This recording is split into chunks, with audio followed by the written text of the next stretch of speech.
Video کو like کر کے آگے شیئر ضرور کر دینا۔ زمانے میں ان سے بڑا عالم دنیا میں کوئی نہیں تھا، بہت سے مسائل تھے۔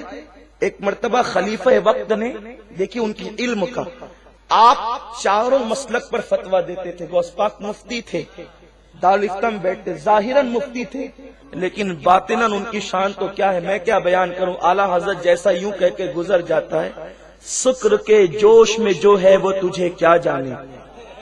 سکر ولایت کی ایک منزل کا نام ہے، ولایت کی 28 منزلیں ہیں اور حضرت جنید بغدادی کے نزدیک 100 درجات ہیں۔ 28 منزلیں 100 درجات، اس میں سے ایک درجہ ہے درجہ سکر۔ بہرحال یہ ولایت کا ہی درجہ ہے۔ یہ درجہ سکر وہ ہوتا ہے جب ولی کو وہ اللہ کے عشق میں اتنا گم ہو جاتا ہے کہ اس کو اپنے آپ کی خبر نہیں ہوتی، وہ سکر کی منزل ہے۔ سکر کا اپنا جوش ہوتا ہے، وہ کئی بھاگ رہا ہے، دوڑ رہا ہے، بدن پر کپڑے ہیں نہیں ہے، اس کی کوئی خبر اس کو نہیں ہے، یہ حالت سکر ہے۔ تو اعلیٰ حضرت کہتے ہیں سکر کے جوش میں جو ہے وہ تجھے کیا جانے۔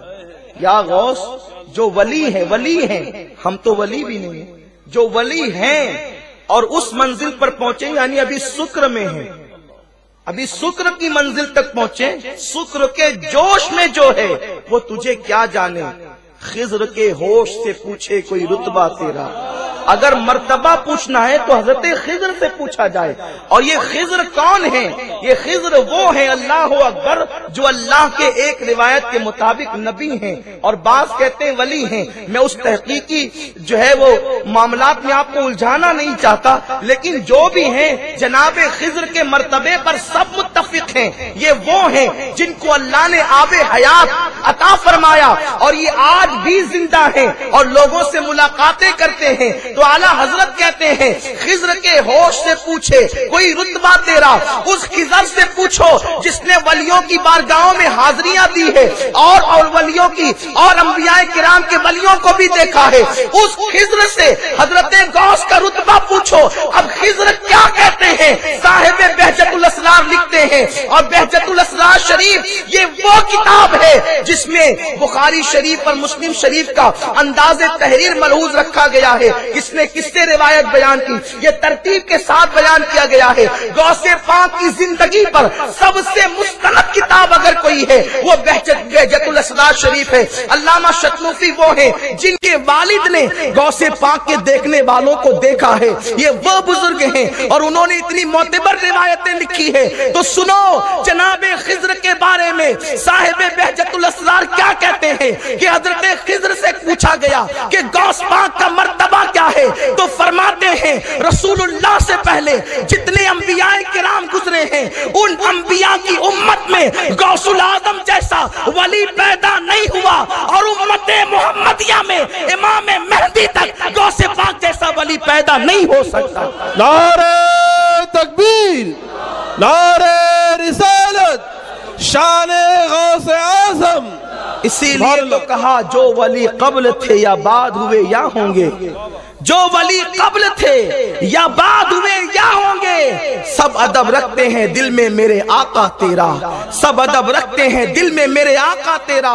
تو غوث پاک چاروں مذاہب پر مسلک پر فتویٰ دیتے تھے، شافعی، حنفی، مالکی اور حنبلی، اور ان کا مسلک حنبلی تھا، وہ حنبلی المسلک تھے۔ حالانکہ وہ اجتہاد کی اس منزل پر فائز تھے کہ وہ خود کسی کی تقلید نہ کرتے تو ان کو زیبا تھا، لیکن اس کے باوجود انہوں نے امام احمد ابن حنبل کی تقلید کی۔ آج کل ایک طبقہ ایسا بھی ہمارے درمیان پیدا ہو گیا ہے جو کہتا ہے کہ تقلید کی ضرورت نہیں، غوث پاک تقلید کریں، غوث پاک جیسا عالم تقلید کرے، غوث پاک جیسا فقیہ تقلید کرے، غریب نواز جیسا عالم اللہ کا ولی تقلید کرے۔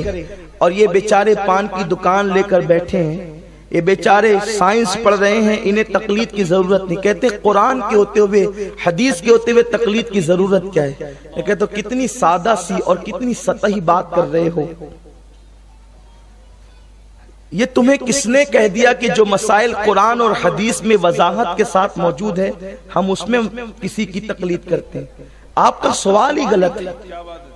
آپ کا سوال ہی غلط ہے کہ قرآن اور حدیث کے ہوتے ہوئے تقلید کی ضرورت کیا ہے؟ ارے جو مقلدین ہیں ان سے پوچھو، یہ جو تقلید کرتے ہیں ان مسائل میں کرتے ہیں جو مسائل قرآن اور حدیث میں واضح طور پر صراحت کے ساتھ بیان نہیں کیے گئے، صرف اس کے اشارے موجود ہیں اور وہ ہماری سمجھ میں نہیں آ سکتے، تو ہم انہی مسائل میں ائمہ کی تقلید کرتے ہیں۔ پھر یہ کہنا کہ قرآن حدیث کے ہوتے ہوئے تقلید کی ضرورت کیا ہے؟ اگر یہی بات ہے تو ہمیں آپ بتائیں، ہمارا سوال ہے کہ کتے کے گوشت کے حوالے سے آپ کا مسلک کیا ہوگا؟ قرآن میں اللہ تعالیٰ نے تو جن چیزوں کو حرام کیا ہے وہ 4 چیزوں کو حرام کیا ہے، وہاں کتے کے گوشت کا تذکرہ نہیں ہے، تو یہ مسئلہ آپ نکالیں گے کہاں سے؟ میرے پیارے آقا علیہ السلام کے پیارے دیوانوں، میں بات اشاروں میں عرض کر کے گزر جانا چاہتا ہوں، ایک بات صرف آپ سے عرض کرنا چاہتا ہوں، قرآن کے اندر ہر چیز کا بیان موجود ہے،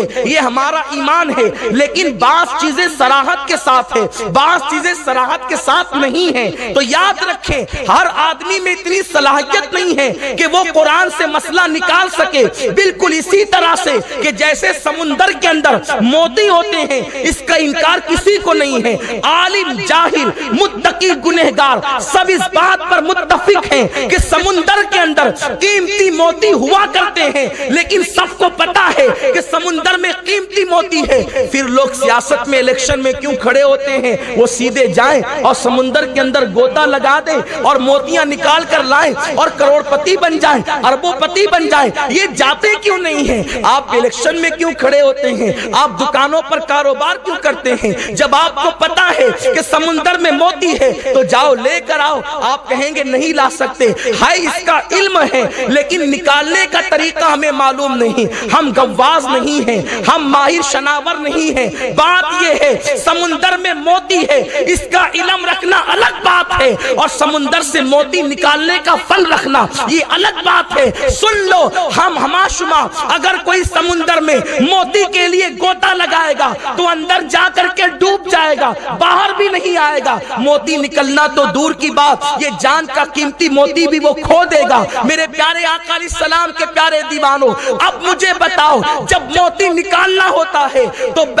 گواس میں ماہر حضرات کو تلاش کیا جاتا ہے، وہ جاتے ہیں اور جو فن رکھتے ہیں سانس روکنے کا فن، تلاش کرنے کا فن، وہ اندر جا کر موتی نکال لاتے ہیں اور پھر لوگوں کے سامنے پیش کرتے ہیں، پھر لوگ اس سے استفادہ کرتے ہیں بلا تشبیہ اور بلا تمثیل۔ قرآن میں مقدس بھی بغیر کنارے کا سمندر ہے، سب کو پتا ہے کہ اس کے اندر مسائل کے موتی موجود ہیں، نماز کے مسائل کے موتی ہے، زکوٰۃ کے مسائل کے موتی ہے، حج کے مسائل کے موتی ہے، ساری زندگی کے مسائل کے موتی ہے، لیکن چونکہ دنیا کے سمندر میں جب ہم تیراکی نہیں جانتے تو وہاں سے موتی نہیں نکال سکتے، تو قرآن کے سمندر میں سے موتی نکالنا بھی یہ کسی عام آدمی کا کام نہیں، یا جس نے سعودی جا کر کے عربی سیکھ لی ہے اس کا کام نہیں، اس کے لیے تو امام اعظم ابو حنیفہ جیسے بحر غواص کی ضرورت ہے، شناور کی ضرورت ہے، امام شافعی جیسے کی ضرورت ہے۔